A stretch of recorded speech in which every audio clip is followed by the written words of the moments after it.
Hello बच्चों, class 12th के और क्लास 11th के दोनों के लिए महत्वपूर्ण चैप्टर है बिलियन। बिलियन की एक महत्वपूर्ण टॉपिक को हमने लिया है आपके लिए, मोलरता।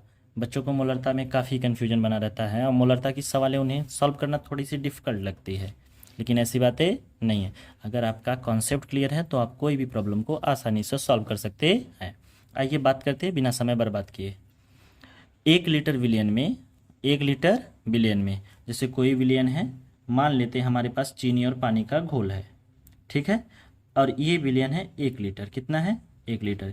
1 लीटर विलियन में इसमें जो विलेय पदार्थ है, विलेय पदार्थ मतलब चीनी, विलेय पदार्थ मतलब चीनी, विलेय पदार्थ के मोलों की संख्या। मोल कैसे निकालते हैं? किसी भी पदार्थ के भार में उसके अणुभार से भाग दे दो तो मोल मिल जाएंगे, ठीक है। तो 1 लीटर विलियन में विलेय पदार्थ के मोलों की संख्या, विलेय पदार्थ के मोलों की संख्या उस विलियन की मोलरता कहलाती है। फिर समझिए, 1 लीटर विलियन में, 1 लीटर विलियन में विलेय पदार्थ के मोलों की संख्या, विलेय पदार्थ के मोलों की संख्या उस विलियन की मोलरता कहलाती है। 1 लीटर विलियन में विलेय पदार्थ के मोलों की संख्या उस विलियन की मोलरता कहलाती है। और इसे कैपिटल एम से प्रदर्शित करते हैं। इसे किससे प्रदर्शित करते हैं? कैपिटल एम से। मोलरता बराबर होता है किसी भी विलयन में उपस्थित विलेय के मोलों की संख्या, यानी विलेय के मोलों की संख्या बटे विलयन का आयतन। लेकिन विलयन के आयतन की बात हो रही है लीटर में, तो यहाँ लिख देंगे हम लीटर में। अब ध्यान से सुनिए, जो विलेय है उसके मोलों की संख्या कैसे निकाली जाती है? तो अभी हमने बताया कि किसी पदार्थ के विलेय का भार, जो भी विलेय का भार है, अगर उसके अणुभार से उसमें भाग दे देंगे तो हमें मिल जाएगी उसके मोलों की संख्या, यानी विलेय का भार बटे विलेय का अणुभार, और अणुभार फिर बटे विलयन का आयतन, जो कि यहाँ लिखा है विलयन का आयतन। ये है विलयन का आयतन। मोलरता बराबर हो जाएगा विलेय का भार। अब ये जो विलेय का अणुभार है वो नीचे आ जाएगा, तो विलेय का अणुभार गुणे विलयन का आयतन। फिर से देखिए, मोलरता बराबर विलेय का भार बटे विलेय का अणुभार, और ये अणुभार आ जाएगा नीचे, तो ये हो जाएगा विलेय का भार गुणे विलयन का आयतन। और ये सारी घटना अभी लीटर में ही चल रही है।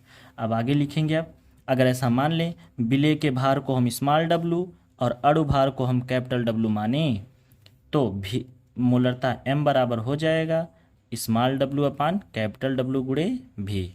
लेकिन ये लीटर में है, अगर क्वेश्चन में ml दे दे तो कुछ नहीं करना, इसी फार्मूले को सेम लिखना, बस 1000 से इसमें गुणा कर देना है, क्योंकि 1 ml बराबर होता है 1 लीटर बटे 1000। तो जब हम यहाँ पे 1000 बटे में रखेंगे तो ये 1000 कहाँ चला जाएगा? ऊपर, ठीक है।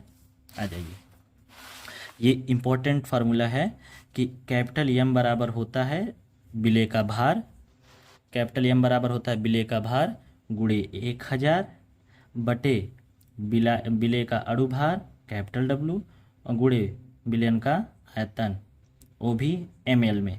जब 1000 का गुणा करेंगे इसका मतलब ml में बात हो रही है। अगर वह लीटर में होगा तो 1000 की गुणा करने की ज़रूरत नहीं है, ये बातें याद रखिएगा, ठीक है। आइए क्वेश्चन करते हैं, ठीक है। उस विलयन की मोलरता की गणना कीजिए जिसमें 5 ग्राम, ध्यान सुनिएगा, विलेय पदार्थ 5 ग्राम है, 5 ग्राम NaOH घोला गया है। कितने विलयन में? 450 ml विलयन में घुला हुआ है। तो बात करते हैं, जो विलेय है वो कौन है? विलेय हमारा NaOH है।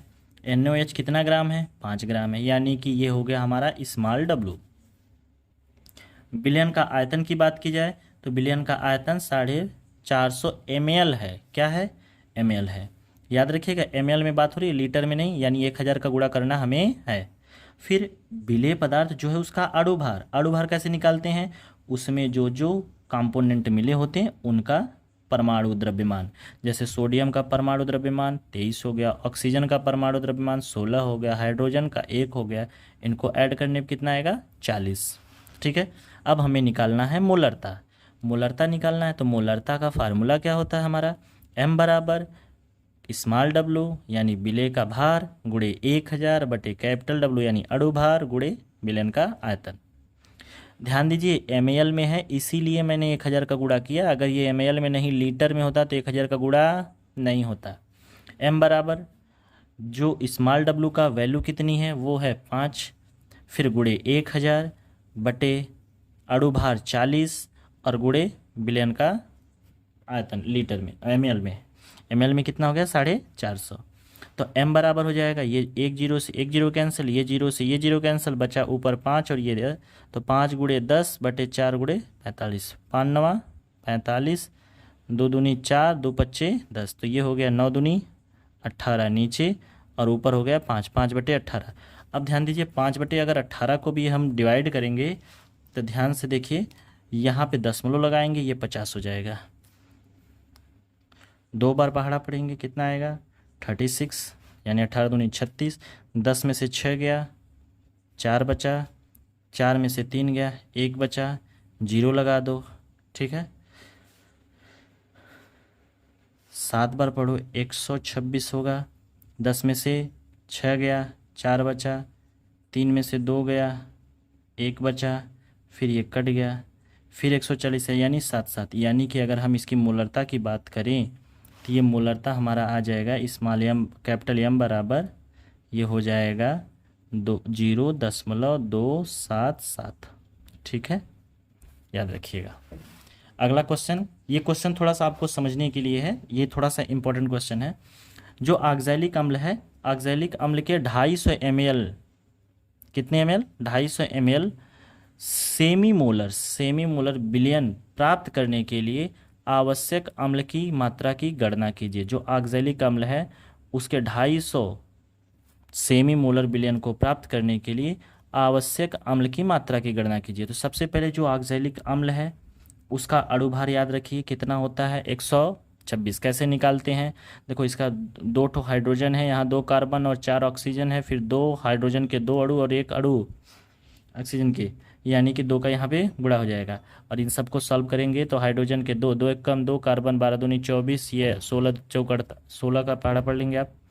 उसके बाद 16 चौक 64 हो जाएगा, ये हो जाएगा हाइड्रोजन, 2 हाइड्रोजन है, 2 दूनी 4 हो जाएगा, और ये 16 दूनी 32 हो जाएगा। सबको ऐड करने पे कितना आएगा 126 आएगा। अब बात करते हैं विलयन का आयतन, थोड़ा फास्ट बता रहे हैं क्योंकि वीडियो ज़्यादा बड़ा हो जाएगा। विलयन का आयतन कितना दिया है 250 ml।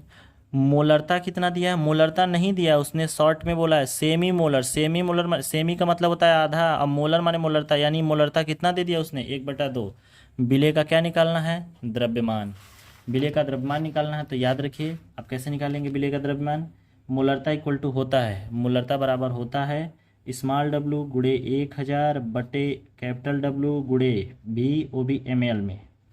स्मॉल w की वैल्यू कैपिटल M की वैल्यू 1/2, स्मॉल w की वैल्यू तुम्हें ज्ञात करना है, गुणे 1000 बटे कैपिटल W की वैल्यू कितना दिया है 126 गुणे, और ये कितना है आपका 250 ml। ये 0 से 0 कैंसिल, 25 चौक का 100, 1/2 बराबर 4W अपान 126, इसका गुणा कर देंगे तो 126 बटे 4 का इधर कर देंगे बटे 8 इक्वल टू स्मॉल w, और स्मॉल w इक्वल टू हो गया, यानी स्मॉल w इक्वल टू हो जाएगा 126 बटे 8। अब भाग दे देंगे तो आप देंगे 8 एक कम 8, 4 बच गया 46 हो गया, 8 पच्चे 40, 6 बच गया, 6 बच गया तो 0 हो जाएगा, 60 हो जाएगा, 8 सते 56, यानी स्मॉल w की वैल्यू आ गई 15.7 ग्राम, ठीक है। तो इस तरीके से हम मोलरता के टॉपिक को ख़त्म करते हैं। थैंक्स फॉर वॉचिंग, वीडियो को लाइक शेयर और सब्सक्राइब जरूर करें।